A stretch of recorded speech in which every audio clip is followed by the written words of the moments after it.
Salam sehat, jumpa lagi di channel Tanya Dokter Paran.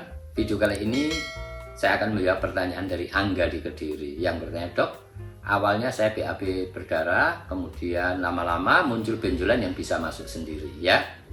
Apakah perlu tindakan operasi?" Ya, sebelum saya menjawab pertanyaan dari Angga di Kediri, saya ingatkan teman-teman yang mau bertanya kepada saya, silahkan tulis di link Tanya Dokter Paran. Saya akan jawab dan upload di channel YouTube Tanya Dokter Paran ya.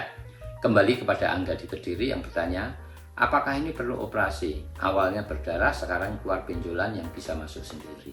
Ya, ini basir dalam derajat 2. Basir dalam derajat 2, yaitu benjolan yang keluar bisa masuk sendiri, itu menurut guideline-nya dari ahli-ahli di Amerika dan Eropa tidak perlu operasi.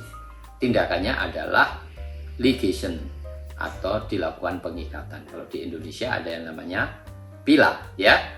Jadi basir dalam derajat 2, apakah perlu operasi? Tidak perlu tindakan operasi. Dengan cara diapakan? Dilakukan pengikatan. Tergantung yang keluar itu 1 tempat, 2 tempat, atau 3 tempat. Kita tahu yang namanya anal cushion atau bantalan anus itu yang mayor, yang besar ada 3. Kalau 3-tiganya keluar melingkar, ya 3-tiganya diikat. Kalau hanya 2 tempat saja yang nongol keluar yang bisa masuk, ya 2-duanya diikat. Kalau hanya 1 tempat saja diikat. Jadi tidak perlu dioperasi. Jelas ya, Angga di Kediri.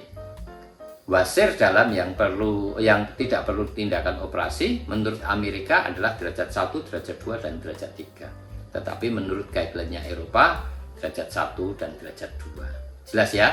Jadi kalau antara derajat 2, derajat 3 ya kalau tidak mau operasi masih bisa dilakukan pengikatan atau ligation teknik, atau kalau di Indonesia ada alat yang namanya pila. Tetapi kalau sudah derajat 3 dengan mukosal prolap, kulitnya sudah molor, bahkan selaput lendir yang merah sudah kelihatan dari luar, sesudah kita BAB atau benjolannya tidak bisa dimasukkan lagi, sebaiknya adalah tindakan operasi. Tetapi kalau masih derajat 2 yang diderita oleh Angga di Kediri, tidak perlu operasi. Yang paling efektif tindakannya adalah rubber band ligation atau ligation teknik, atau kalau di Indonesia dilakukan pila. Jelas ya Angga? Semoga ini bisa menjawab, dan bagi teman-teman yang mau bertanya silahkan tulis di link Tanya Dokter Paran. Saya akan jawab dan upload di channel YouTube Tanya Dokter Paran.